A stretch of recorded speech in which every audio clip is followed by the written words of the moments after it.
अगे तुम्ही फक्त श्रद्धा आणि भक्तीचं बे लावा ग. कृपेची फळं देण्याचं काम आमच्यावर सोडा.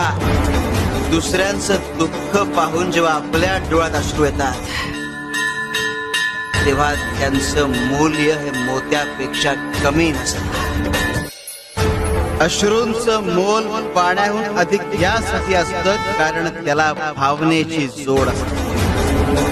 आमच्या भक्तांची भावना तळ हातावरील फोडाप्रमाणे जपतो आम्ही. वाट बिकट आहे पण भिवू नकोस, मी तुझ्या पाठीशी.